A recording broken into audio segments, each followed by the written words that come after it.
peux le dire de tout ton cœur, mais alléluia.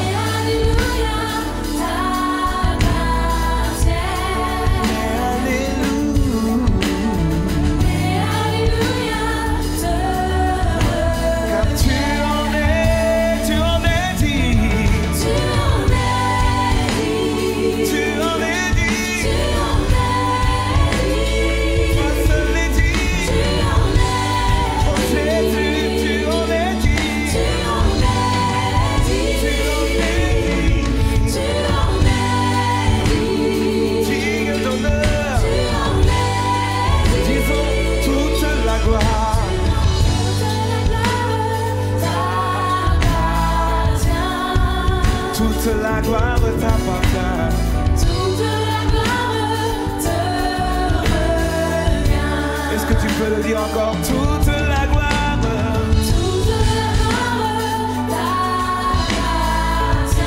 À toi qui fais de grandes choses, au-delà de ce que nous pensons ou imaginons. Toute la gloire.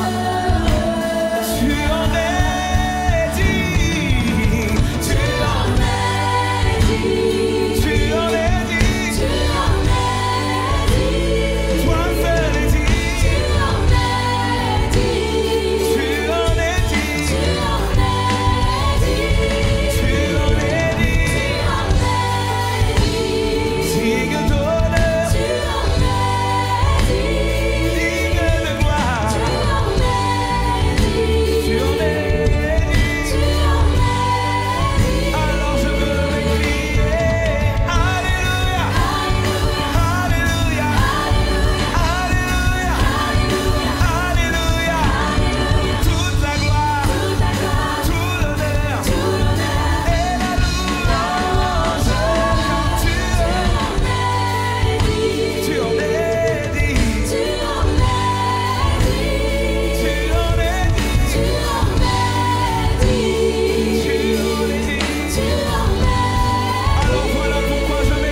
Tu peux le dire une dernière fois, mais alléluia. Mais alléluia t'appartient. Mais alléluia te revient. Alléluia. Alléluia. Seigneur notre Père, nous te prions et nous te louons parce que quand tu dis, la chose arrive. Et Seigneur, nous reconnaissons que la main de l'Éternel est vraiment sur nous en cet instant. Et nous célébrons, Seigneur, l'œuvre de Dieu. Nous voulons reconnaître. La Bible nous incite à te reconnaître. Nous te reconnaissons pour Dieu en cet instant. Dans tout ce qui se passe dans nos vies, nous te donnons la priorité. Tu es Dieu. Prends la place qui t'appartient. Amen. Amen. Merci à chacune, merci à chacun. Y a-t-il des visiteurs qui sont là ce matin pour la première fois, qui ont choisi juillet, vacances à Créteil, en région Île-de-France? Si vous êtes de ce type-là, levez la main. Vous êtes des héros. Soyez bénis. Tous les internautes, vous êtes très nombreux, de plus en plus nombreux sur Internet. Moi-même, j'ai pu bénéficier, je reviens d'un mois de vacances. Priez pour moi parce que j'aurais du mal à me remettre dans la prédication peut-être ce matin.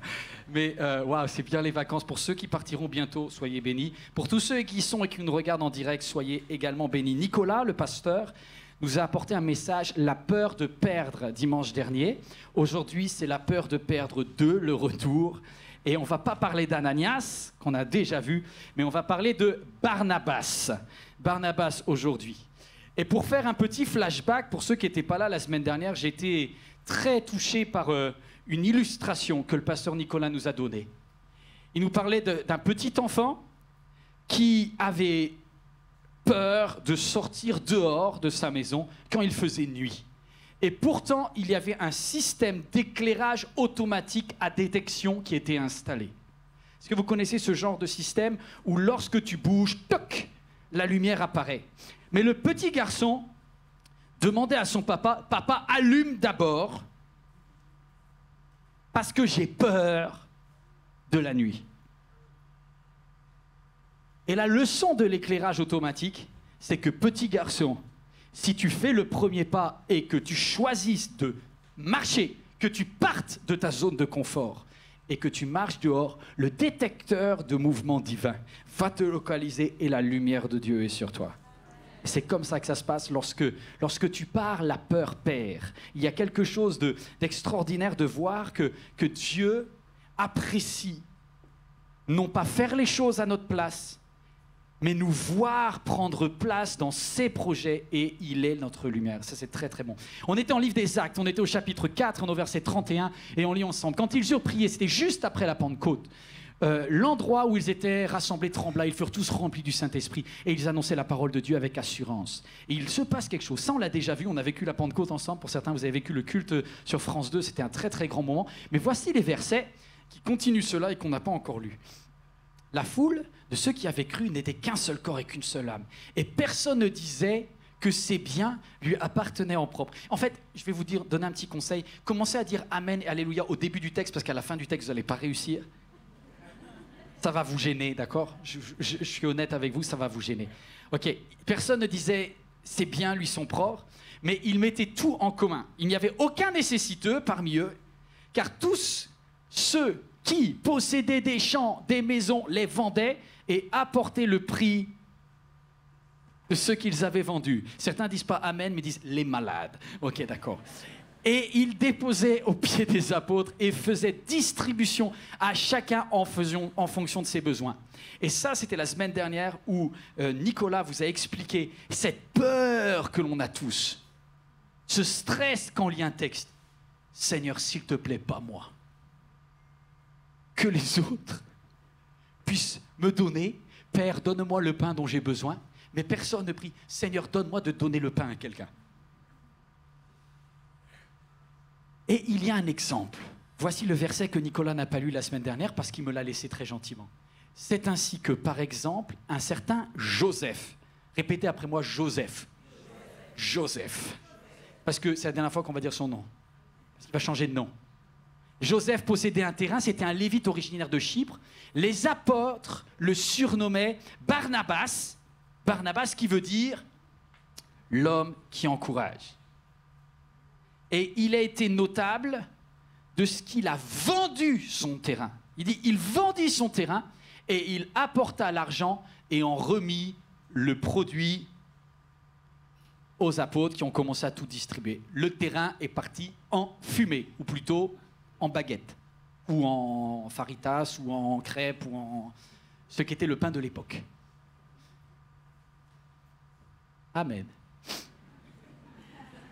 Moment de silence. Seigneur, tu vois mon terrain, Seigneur. Et qu'il n'y touche pas en Guadeloupe, Seigneur, j'ai bien le terrain.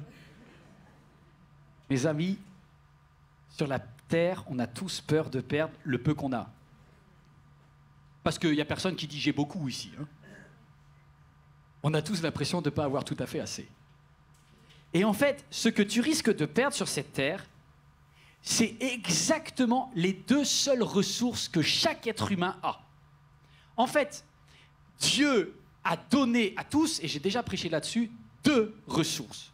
Réfléchissez bien, il n'y en a que 2. C'est ton argent et ton temps. Tu as de l'argent, on n'a pas tous la même quantité, d'accord. Mais on a tous une certaine somme d'argent, de moyens financiers, et on a tous une autre ressource qui est le temps. Et en fait, de ces 2 ressources terrestres, il n'y a aucune des 2 qu'on peut amener au ciel. Vous êtes d'accord avec ça ?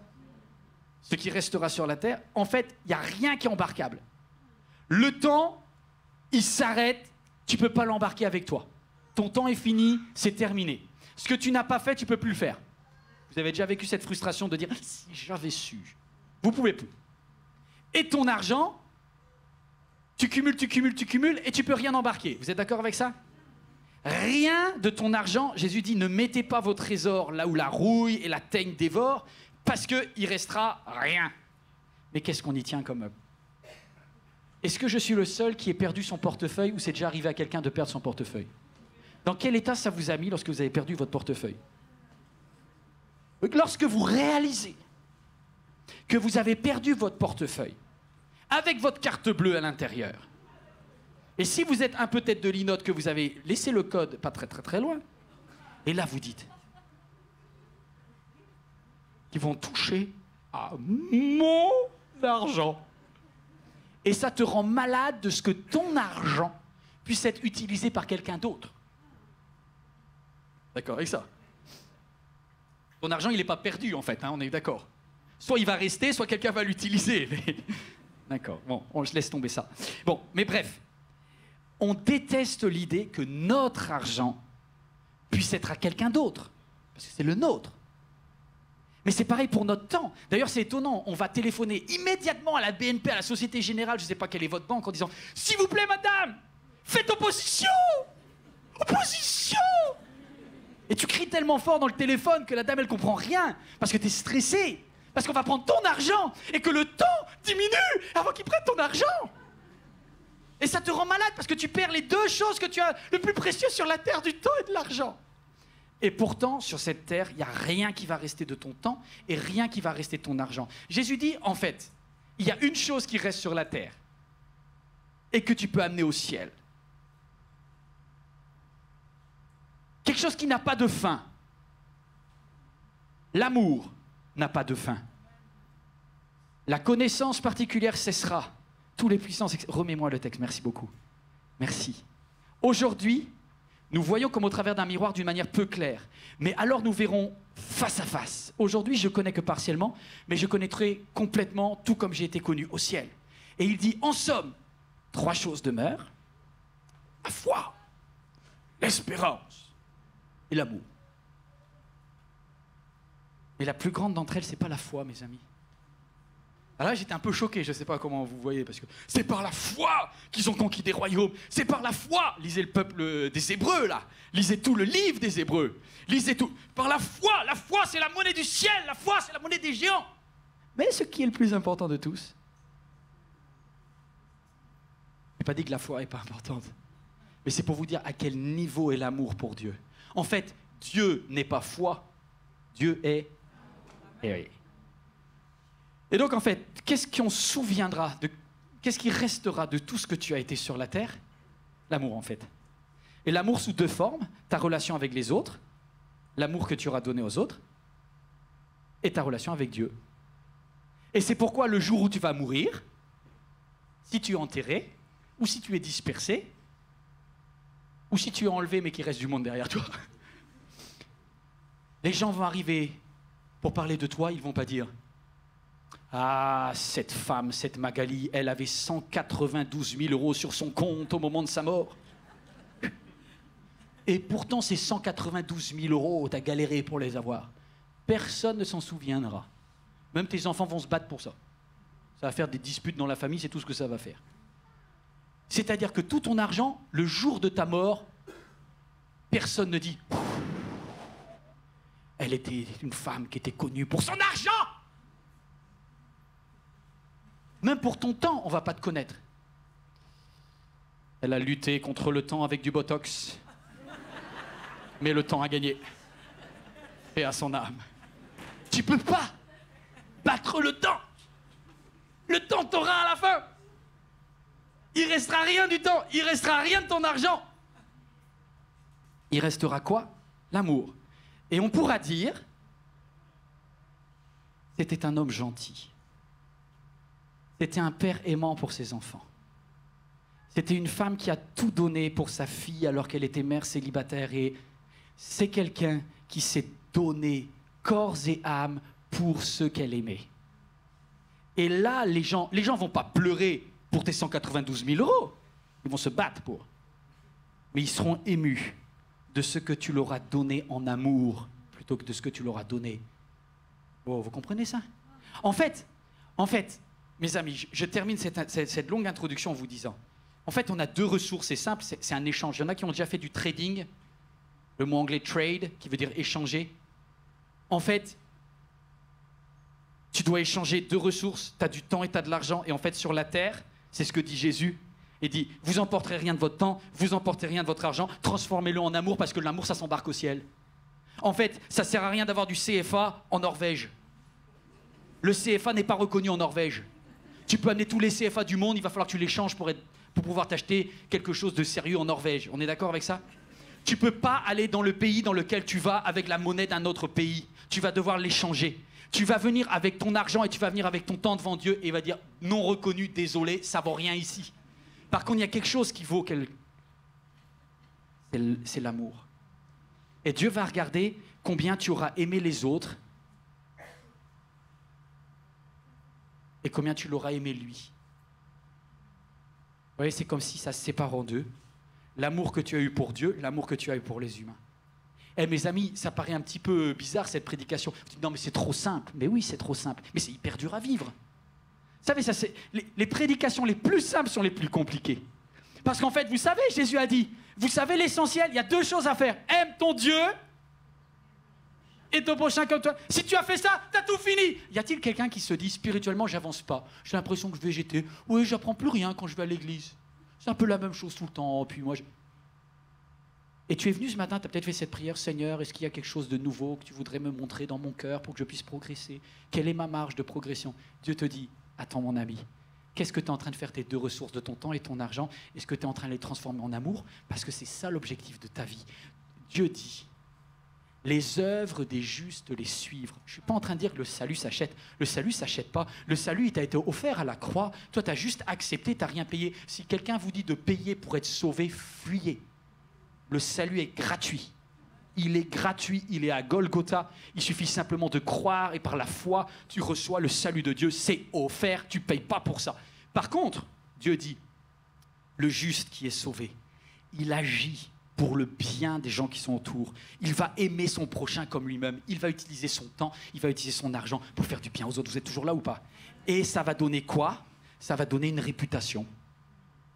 Mais ça, on verra après. Chapitre 1. La peur de perdre ton argent. Pas toi, hein, l'autre. Toi, t'as pas peur de perdre ton argent, t'en as pas de toute façon. Mais, Seigneur, celle-là, au moins, je l'ai pas. Et si on l'a tous. Parce que même quand on a 3 fois rien, on a peur quand même.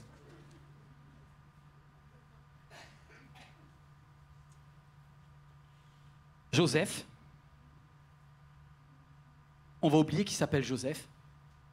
Parce qu'en fait, il a tellement échangé son temps et son argent contre de l'amour qu'on lui a donné un nouveau nom.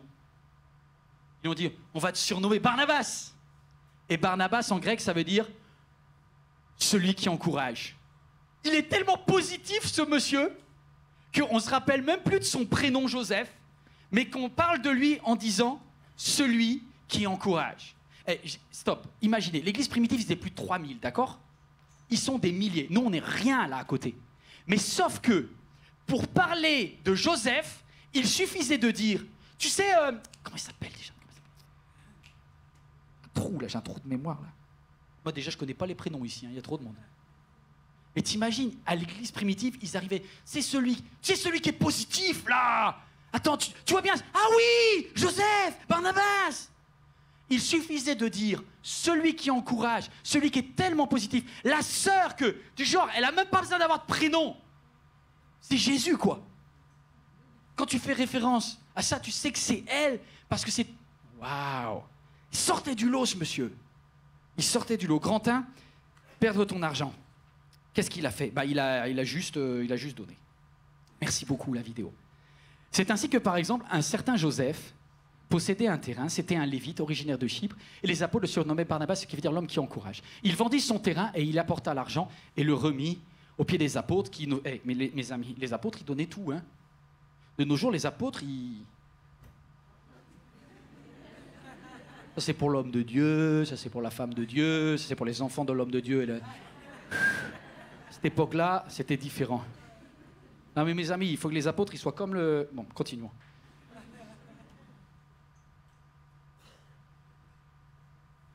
Juste une chose, Jésus, il avait tellement rien qu'il ne pouvait pas se payer un hôtel. Parce qu'il dit, le Fils de l'homme n'a même pas un endroit pour dormir. Les renards ont des tanières. Bon. Allez, passons. En tout cas, Joseph, surnommé Barnabas, il a donné son chant. Et là, ça m'interpelle parce que vous pensez que la prédication, elle est simple, alors on va s'accrocher, on va monter sur certaines notions spirituelles, parce que j'aimerais que vous appreniez des choses aussi. Est-ce que vous avez remarqué d'où est-ce qu'il venait? Il venait de Chypre, d'accord? Et c'était un lévite. En fait, ça ne colle pas. Vous êtes là ou pas? Ça ne colle pas. Vous tous qui êtes en direct, notez cela. En fait, un lévite n'a pas de chant. Comment ça, un lévite n'a pas de chant? Parce que les lévites étaient un peuple mis à part en Israël, et les lévites étaient dans les villes et assuraient la célébration de Dieu, et les chants qui entouraient les villes étaient des chants communs, mais ils n'avaient pas de chants en propriété. Relisez le Lévitique. Oh oh! Comment ça se fait que lui ait un chant? Eh bien, il a un chant parce qu'il était originaire de Chypre. Pourquoi il est originaire de Chypre? Parce que quelques années auparavant, il y a eu une révolte en Israël où la plupart des Lévites et les tribus les plus religieuses se sont révoltés dans la révolte des Maccabées. Déjà, le nom, ça fait peur. Oui, effectivement, ça a mal fini. Et soit vous terminiez en Maccabée, soit vous preniez le bateau jusqu'à l'île la plus proche et vous arriviez à Chypre. Donc les parents ou les grands-parents de ce Joseph, surnommé Barnabas, ont tout perdu. Et du coup, ils sont repartis à zéro, et en repartant à zéro dans leur île, qui n'était pas leur île d'origine, je ne sais pas s'il y a des expatriés ici, des gens pour qui ça vous manque l'endroit, eh bien c'était pareil. En fait, ce qu'a fait Joseph, c'est qu'il a vu ses parents ou ses grands-parents galérer en tant qu'émigrés pour arriver à acquérir ne serait-ce qu'un champ pour survivre. D'accord? Eh bien, mes amis, c'est ce champ que Barnabas a donné. Et là, je prends une claque. Parce que ça veut dire qu'il a donné, je sais pas si vous réalisez, lorsque tu as vu tes parents tout perdre et qu'ils t'ont laissé qu'une seule sécurité, un champ, et que tu viens et que tu donnes la... Monsieur Barnabas, il a compris que sa sécurité n'est pas dans ses biens matériels, mais dans sa relation avec Dieu et dans sa relation avec... Pourquoi il a fait ça? C'est une histoire d'amour, mes amis. Parce qu'il est en insécurité quand il donne son champ. Hein. Il n'est pas fou, il devait se dire « Aïe, aïe, aïe, aïe, aïe, s'il y a une galère derrière, j'ai plus rien. Là, j'ai plus rien. Là, j'ai rien, rien. » Et il est arrivé et il a dit « Je vous donne parce que je vois des personnes qui sont dans le besoin et je veux les bénir et puis je veux juste investir dans les projets de Dieu parce que Dieu est numéro 1 dans ma vie et ça se voit dans mon temps. Alors, je vais transformer mon argent. » Vous n'êtes pas obligé de dire amen. En perdu, et en contrepartie, je vais aimer. Il ne l'a pas fait pour un système, il ne l'a pas fait pour une organisation religieuse, il l'a fait parce qu'il voulait construire des vies. Il a transformé du fric en amour. Et ça, on va voir ce que ça va donner. Vous savez ce que ça donne, ça? Ça fait que la transformation de l'argent en amour va te donner, au bout de longtemps, attention, les gens ne sont pas très très reconnaissants, une réputation.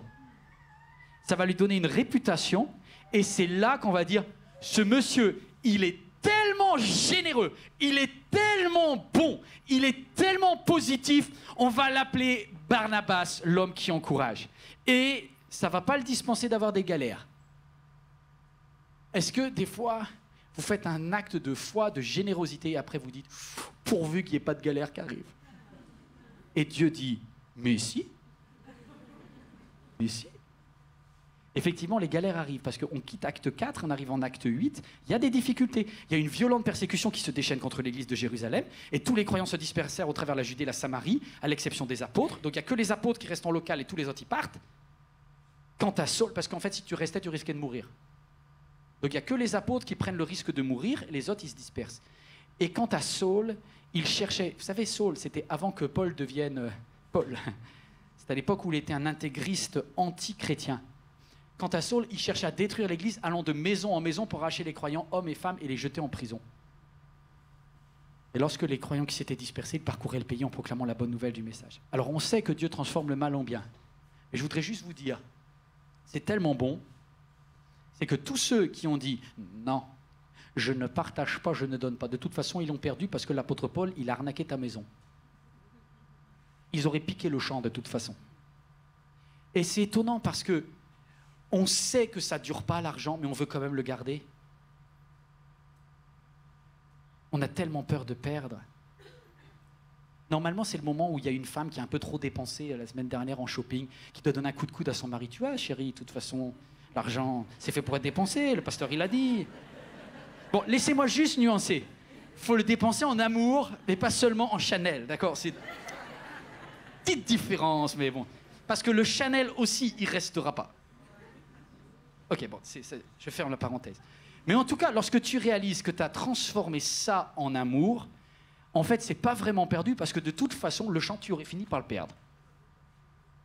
D'accord?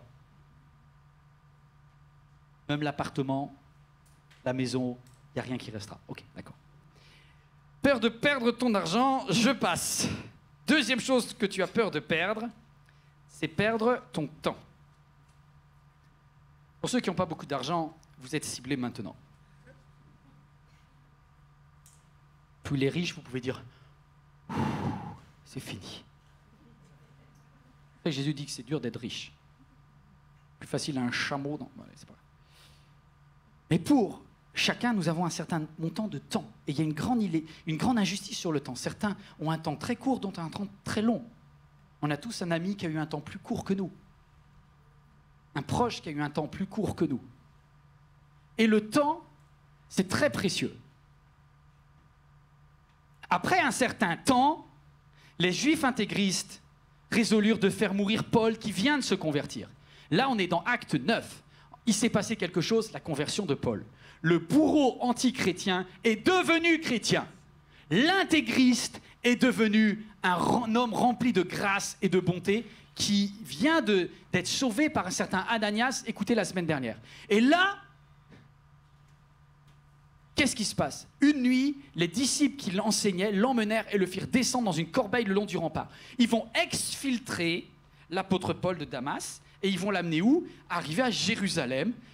Saul, c'est-à-dire Paul, essaya de se joindre aux disciples, mais tous avaient peur de lui car ils ne croyaient pas qu'il était un disciple. Ok? La conversion, il y a Ananias, il y a cru, puis après, ils l'ont largué à Jérusalem, et là, à Jérusalem, rebelote, l'apôtre Paul, il n'a pas un ami. Personne ne veut passer du temps avec Paul, sauf Barnabas. Alors, Barnabas le prit avec lui et le conduisit vers les apôtres. Il leur raconta comment, sur le chemin, Saul avait vu le Seigneur qui lui avait parlé, et avec quelle assurance il avait prêché à Damas au nom de Jésus. Garde bien cette image pour la vidéo. Je vous pose une question. Est-ce que ça vous arrive de passer du temps, c'est une forme d'amour, avec quelqu'un qui ne va rien t'apporter? Avec quelqu'un où tu te dis, faut pas que je regarde ma montre, mais ça va être long. On a tous une cousine, une amie, un ami, un peu, qui n'a pas beaucoup d'amis. Et où tu te dis, j'ai quand même des choses à faire. Hein. Et le temps, il passe, quoi. Le temps qui est perdu, il est perdu.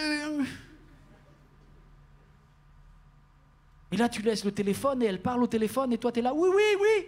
De temps en temps, oui. Tu reparles. Oui, c'est vrai. Des fois, c'est difficile parce qu'on se dit, le temps, il est précieux. L'apôtre Paul, il n'est pas du tout quelqu'un d'intéressant au départ.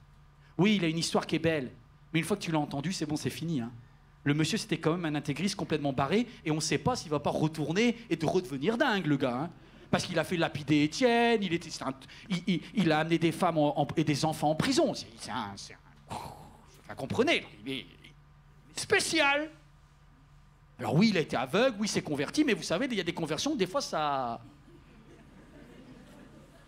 repart, hein. Alors Ananias a dit du bien, etc. Mais bon, Ananias, il a largué quand même. Hein. Pardonnez-moi, Ananias la semaine dernière, mais Ananias, il est resté à Antioche et Paul, il arrive à Jérusalem. Hein. Et Barnabas accepte d'être l'ami de celui dont personne ne veut être l'ami. Alors moi, je vais te dire une chose. Est-ce que vous avez remarqué, vous êtes toujours là, c'est bon? Ça va piquer encore plus. Vous savez que, normalement, tous ceux qui avaient vécu la persécution avaient fui Jérusalem. Qu'est-ce qui se passe? Ah, vous n'aviez pas vu ça. Barnabas, lui, il est resté. Or, je vous avais dit que tous, sauf les apôtres, étaient partis. Vous aviez vu ça? Ça veut dire quoi? Ça veut dire que Barnabas, lui, il est resté. Deux possibilités. Soit Barnabas a maintenant un titre d'apôtre. Possibilité numéro 1. Deuxième possibilité, le gars, il avait tellement plus rien, il était tellement fauché, qu'il n'a même pas pu partir. Et du coup, il est bloqué, il est stuck avec ce gars-là.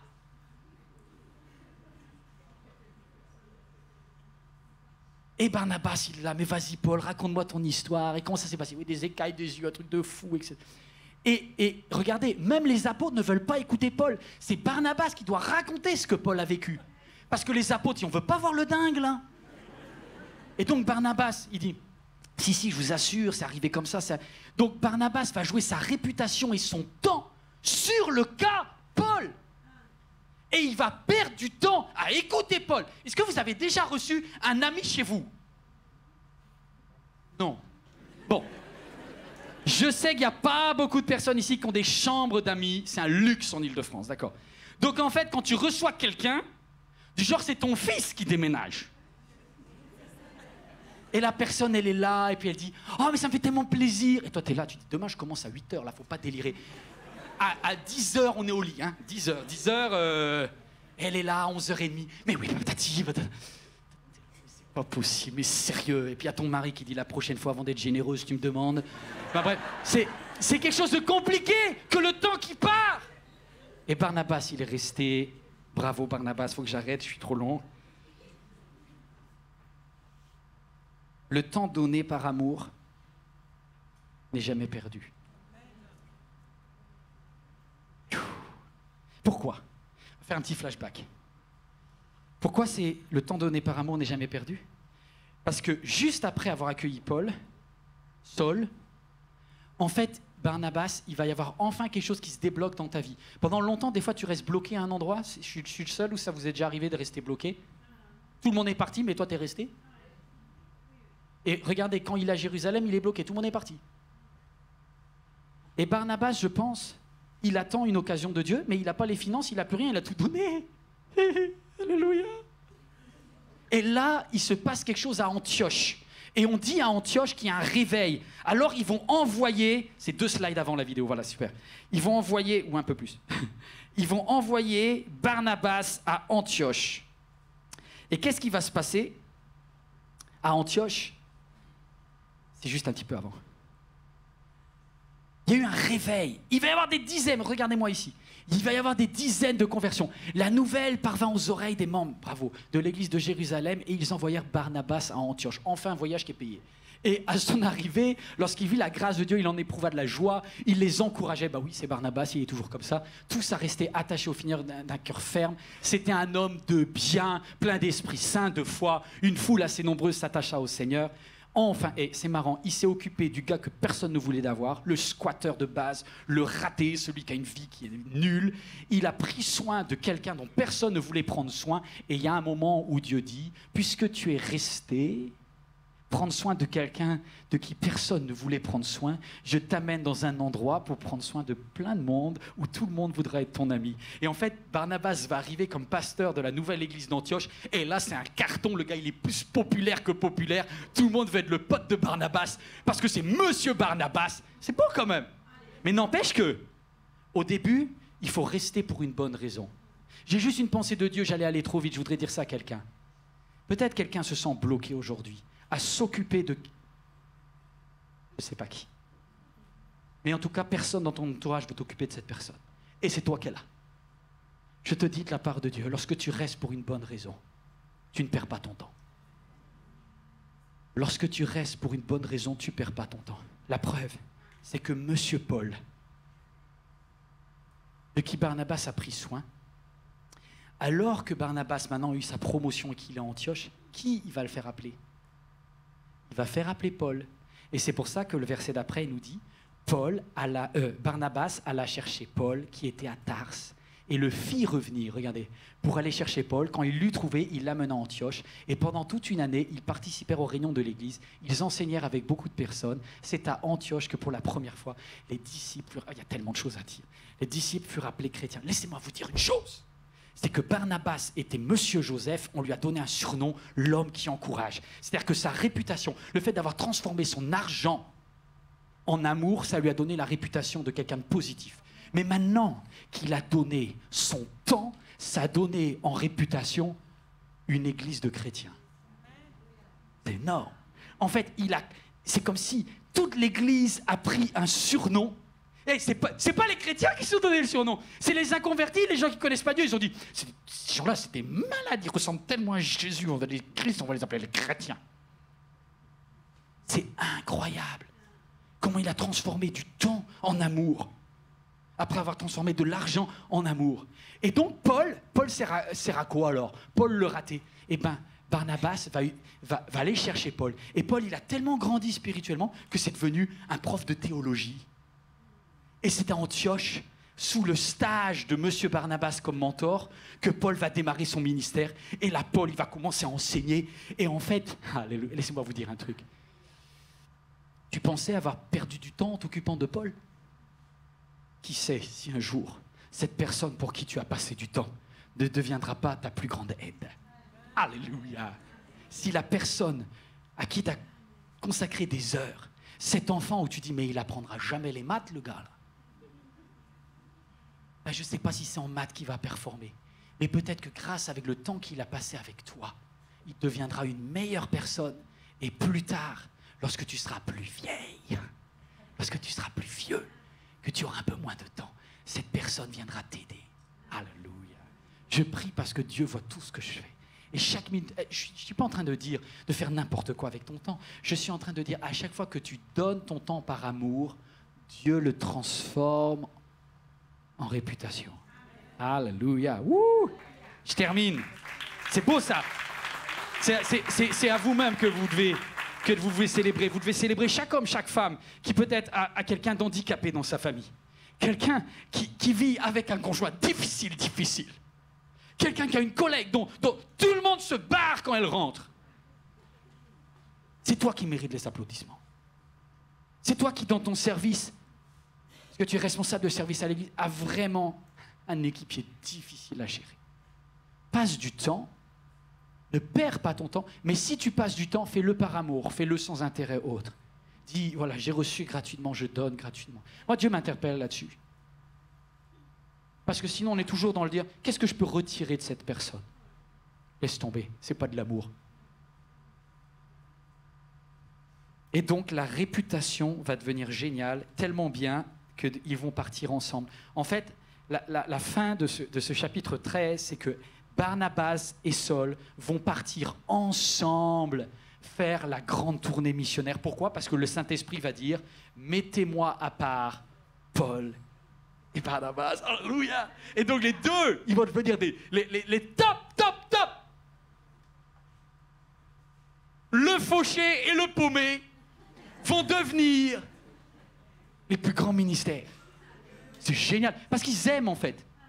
Ils aiment tellement que la réputation de Paul et Barnabas, c'est des gens extraordinaires. Et quand ils vont aller dans certaines villes, on les prend même pour Jupiter, pour Zeus, les gars. Bon, des fois, ça finit mal aussi. Parce que la réputation, chez les inconvertis, c'est fragile. Déjà, chez les chrétiens, c'est pas terrible, des fois, mais... Et d'ailleurs, qu'est-ce qui se passe lorsque j'ai transformé mon argent en amour et que j'ai transformé mon temps en amour? Ben, j'acquiers une réputation. Non, si. La façon dont j'ai aimé, ok? Je peux vous dire une dernière chose? Le problème de ça, c'est que déjà, on a du mal à gérer notre temps, d'accord? Parfois, on a du mal à gérer notre argent. Eh bien, dis-toi que la réputation, c'est encore plus dur à gérer. Troisième et dernière partie, la peur de perdre ta réputation. Des fois, tu te dis, Seigneur, pourquoi j'ai pas beaucoup d'argent? Parce qu'il dit, si jamais tu n'arrives pas là, on va pas pouvoir aller au niveau du temps et au niveau de la réputation. C'est compliqué de gérer une réputation. Parce qu'à partir du moment où tu as une réputation, les gens attendent de toi des choses. Et le plus dangereux avec la réputation, c'est que la réputation peut te monter à la tête. Non, vous comprenez pas ce que je veux dire. Regardez l'argent. L'argent. Au début, c'est top. C'est ton serviteur. L'argent, tu l'utilises, c'est que de l'argent. Et au bout d'un moment, ça devient mammon. C'est-à-dire que l'argent, il devient ta raison de vivre. Et du coup, au lieu d'avoir une augmentation pour bénir plus tes enfants, ta femme, OK? Tout d'un coup, l'augmentation de la rémunération, ça devient une fin en soi. C'est quand le serviteur est devenu le maître. Et on est tous tentés par ça. C'est très difficile de garder bien l'argent au niveau de serviteur, et c'est pour ça, utilise-le, donne-le, transforme-le en amour, parce que le jour où l'argent monte, s'il n'est pas transformé en amour, il devient très dangereux. Allez, je termine ça. Mais la réputation, c'est pareil. Au début, c'est top. Puis au bout d'un moment, la réputation, c'est tellement appréciable. C'est tellement bon de voir des gens qui parlent en bien de toi. On dit, hey, tu sais pas quoi, Héloïse, ah, tu sais pas quoi, Mathieu, hey, oh, il est bien, là, là. La réputation, ça te fait gonfler comme l'argent. Et la réputation, c'est quoi la réputation? C'est ce que les autres pensent de toi, on est d'accord avec ça? La réputation, voilà ce que ça va donner. Ça va donner que, au bout d'un moment, si on n'y veille pas, la réputation qui était le fruit de l'amour, on n'a pas cherché. Je ne pense pas que Barnabas, il ait cherché. Il n'a pas fait exprès de donner son champ pour avoir une réputation. D'accord? C'est ce qu'a fait Ananias et Saphira, d'ailleurs. Vous connaissez le couple, là, qui s'est fait un peu mal fini, là? Qu'est-ce qu'ils ont fait? Ils ont menti, ils ont donné, ce qui était bien, mais ils ont menti pour avoir une meilleure réputation. Ils ont fait croire qu'ils avaient donné plus que ce qu'ils avaient donné. Et donc, ils ont essayé d'avoir l'argent, le temps et la réputation, les trois en un. Ils ont eu la mort. Pas terrible. Niveau du temps, ça n'a pas marché. Mais par contre, Barnabas, lui, il a échangé le temps, il a échangé l'argent, et Dieu lui a offert la réputation. C'est quelque chose qui vient de Dieu. Dieu dit, je bénis, j'honore celui qui m'honore. Et ça ne fait pas en une journée, hein, mes amis. C'est sur des années que... je continue. Et il va devoir utiliser cette réputation pour le bien. Et alors là, les galères commencent. Je ne vais pas le lire pour gagner du temps. Il y a eu un premier conflit. C'est-à-dire qu'il y a dans l'église de Jérusalem, vous savez que Barnabas était resté bloqué à Jérusalem au début. Bon, comment vous dire? C'est l'église au cœur du judaïsme. Donc l'église de Jérusalem était gérée par deux leaders, un certain Pierre, apôtre Pierre, et un certain Jacques. Vous connaissez Jacques? Quand vous lisez le livre de Jacques, vous comprenez un peu la personnalité de Monsieur Jacques. Monsieur Jacques était le frère de Jésus, c'est un tradi, le gars. Il est très carré. Il est chrétien, mais il est resté très, très judaïsant dans sa tête. C'est-à-dire que pour lui, il applique plein de règles. Je ne mange pas de porc, je respecte le Shabbat, la circoncision est obligatoire. Et il est très tradi, Jacques. Alors Pierre a un petit peu assoupli, parce que Pierre, il a vu une nappe, et puis il leur a dit, mais le Seigneur m'a dit, tue et mange, donc c'est OK pour le cochon. Ça, c'est OK pour le cochon, vous connaissez l'histoire. Mais bon, Jacques, il s'est assoupli un petit peu, mais il est resté tradi, d'accord? Or, c'est lui le chef de l'église de Jérusalem. Donc, laissez-moi juste vous dire, je suis désolé, un instant. C'est-à-dire qu'au début de sa conversion, c'est Jacques qui a mis l'empreinte sur Barnabas, d'accord? Jacques et Pierre. Donc, il a au fond de sa tête que son prof, son mentor, son premier leader, il est très carré, Jacques. Okay? Et alors que Barnabas et Paul sont en train de faire le tour d'évangélisation en Syrie, en Turquie, voilà que des frères et des sœurs de l'église de Jérusalem, donc une église plutôt tradie, commencent à mettre le bazar en disant « Hé, attention, là, au niveau de la mini-jupe !» Non, ce qui est vrai. « Hé, attention, au niveau du porc !»« Hé, attention, au niveau de la viande !»« Oh, mais c'est du sang, il n'y a pas le droit !»« Oh, mais Shabbat, c'est quel jour? C'est le samedi, c'est le dimanche, attention, tu fais n'importe quoi. » Et ça a commencé à mettre plein d'embrouilles dans les églises sur « les vrais chrétiens font ça ». Et Paul et Barnabas, qui étaient deux amis là, ils ont dû arrêter leur voyage missionnaire, retourner à Jérusalem pour aller s'expliquer. Et quand ils sont retournés à Jérusalem, vous lisez ça dans le livre des Actes, au chapitre 15, quelques hommes de Judée disaient aux frères, si vous n'étiez pas circoncis sur la coutume de Moïse, tu peux juste afficher, voilà, vous n'êtes pas vraiment des chrétiens. Alors du coup, arrivés à Jérusalem, ils furent accueillis par l'Église, les apôtres et les anciens rapportèrent tout ce que Dieu avait fait avec eux. Bon bref, c'est un peu compliqué. Heureusement, verset 13, lorsqu'ils eurent fini de parler, Jacques prit la parole et dit « Mes frères, écoutez-moi ». Et puis finalement, il va être assez gentil avec Paul et Barnabas, il va leur dire « En fait, vous avez raison, votre réputation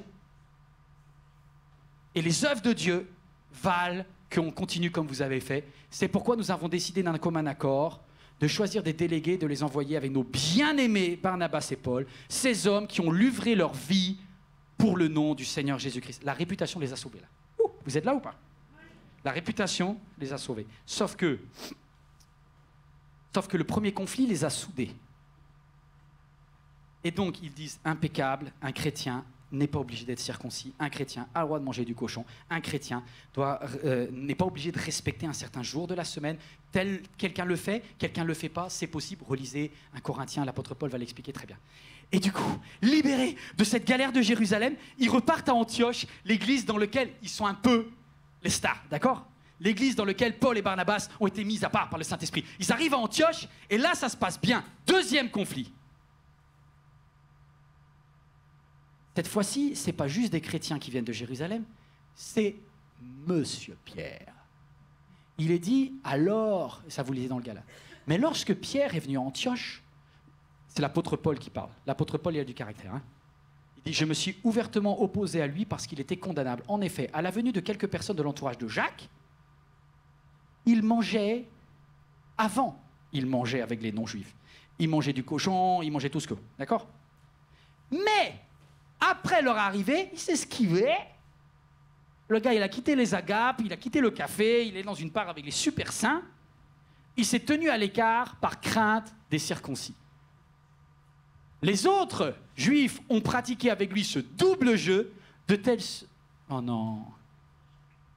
sorte que même Barnabas a été entraîné par leur hypocrisie. C'est le seul moment de la Bible où il y a quelque chose de négatif sur Barnabas. Pourquoi? Parce qu'il a eu peur de sa réputation auprès de son patron. Quand il a vu qu'il y avait des gens proches de Jacques qui étaient là, alors que lui, il mangeait tranquille, il mangeait le boudin, il mangeait les petits trucs. Et là, il y a une tradie qui est arrivée là. Aujourd'hui, c'est boudin blanc, c'est aux pommes, il n'y a pas de problème. Parce qu'il a eu peur. Et il a commencé à se mettre à part, à ne plus assumer, à faire double jeu. Et Paul lui dit, c'est quoi le délire, Barnabas? C'est quoi le truc, là? Pierre, il commence à faire double, là. Toi, tu fais double, mais vous n'avez pas vu la nappe ou quoi, là? Et Pierre, Jésus n'a pas dit que tout ce qui est sur le marché, tu peux y manger? Fais-le avec une prière de reconnaissance. Même la viande qui a été un peu... Tu bénis. Tout. Tu bénis. Et Barnabas, en fait, il a eu tellement peur pour son image qu'il y a un moment, l'image elle est devenue plus importante que l'arbre. C'est comme si le fruit de la réputation, à un moment, il est devenu tellement grand dans ta vie. Ton image sur Facebook, ton image de ce que ta cousine, tout ce qu'elle va dire sur toi, c'est devenu plus important que le fait d'aimer. Et du coup, tu vas travailler pour ta réputation au lieu de travailler pour l'amour. Et tu vas arrêter de transformer du temps et de l'argent. En fait, de la réputation. Et Paul va lui dire, on arrête les frais. Je termine ce matin. Qu'est-ce qui se passe? Il y a un conflit. Remarquez, la réputation est le fruit dont l'arbre est l'amour. Mais si tu préfères le fruit à l'arbre, les deux mourront. Aime les gens. Aime Dieu. Mais ne fais jamais rien pour une réputation. Parce que sinon, en voulant la réputation, tu finiras par ne plus aimer les gens. Et tu n'aimeras plus Dieu comme tu dois l'aimer.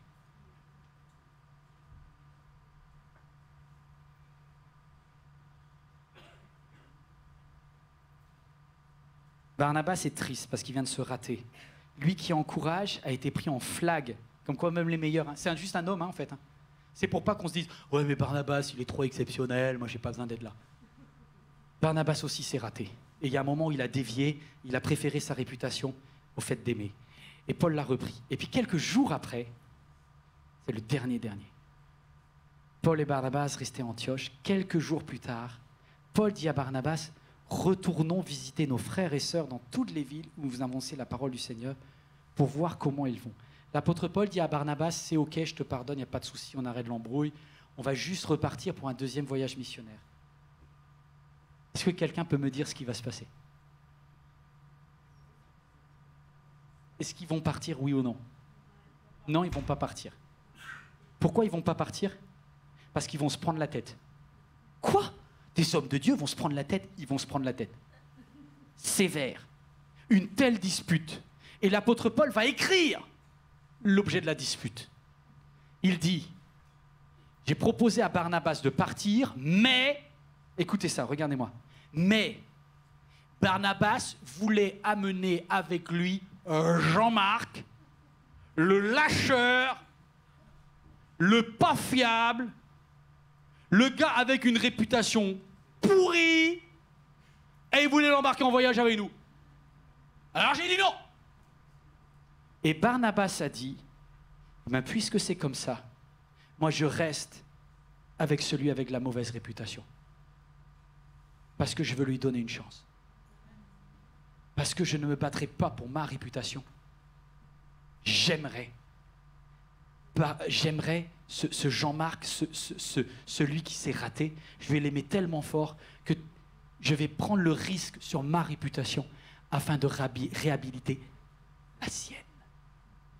Et en fait, Jean-Marc va être réhabilité parce que Barnabas va rester avec lui et il va consacrer du temps. Et il va consacrer de l'argent. Et il va donner tout ça sous forme d'amour à un certain Jean-Marc.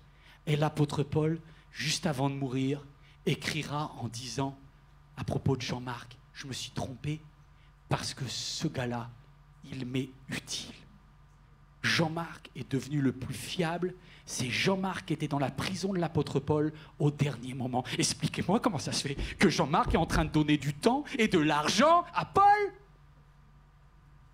Parce que Barnabas avait transformé son temps et son argent, l'avait investi dans Jean-Marc, et Jean-Marc investit son temps et investit son argent pour que l'apôtre Paul puisse manger en prison. Alléluia. Vous voyez mes amis, c'est extraordinaire. Tout ce que tu fais par amour, que ce soit des dons avec ton argent ou des dons avec ton temps, si tu le transformes en amour, c'est un truc, ça se multiplie à l'infini.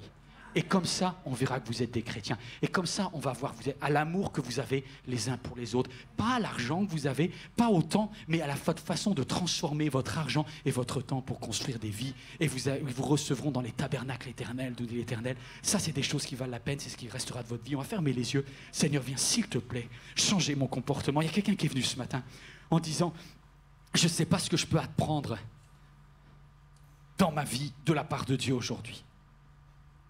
Tu es peut-être venu en disant, je vais aller à l'église une fois de plus. Je vais écouter une prédication de plus. De toute façon, je sais tout. Et Dieu, avec beaucoup d'humour et de gentillesse, vient te voir comme il voyait le jeune homme riche. Vient te voir et il te dit, c'est vrai, tu as observé beaucoup de bonnes choses jusqu'à présent. Mais je vais te dire une vérité. Je t'avais donné qu'un seul commandement et tu as bien du mal à le garder. Aime le Seigneur ton Dieu de tout ton cœur, de toute ton âme et ton prochain comme toi-même. Si tu fais cela, tu es au top niveau de la sanctification.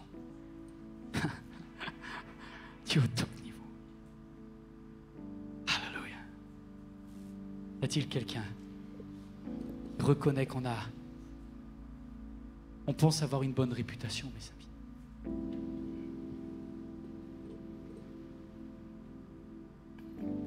Seigneur, ce n'est pas une réputation que je dois chercher, c'est l'amour. Arrête de rechercher une réputation. Je ne sais pas s'il y a un jeune homme, une jeune femme dans cette salle ou quelqu'un qui regarde ce message. Dieu te dit, lâche ta réputation. La réputation, c'est moi qui la construis. Je te demande une seule chose. aime en argent, aime en temps, et je te donnerai cette réputation. Comme Dieu, je veux être comme Dieu. Je désire être comme toi. J'aspire à être comme toi. Comme tu es. Je veux être comme tu es.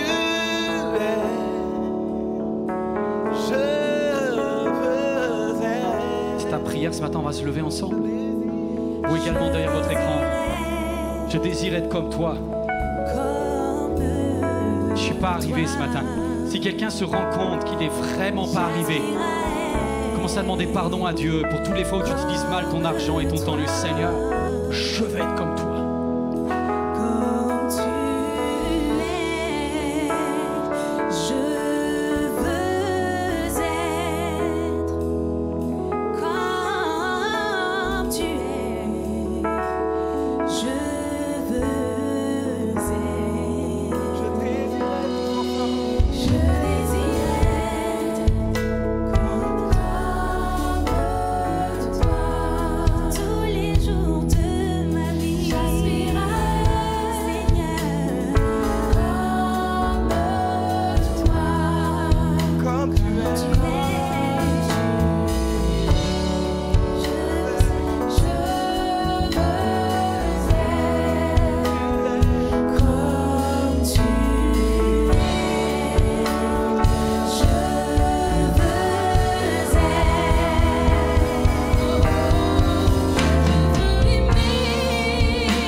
Cher ami, j'espère que ce message vous a fait du bien et que Dieu vous a parlé pendant que vous regardiez cette vidéo.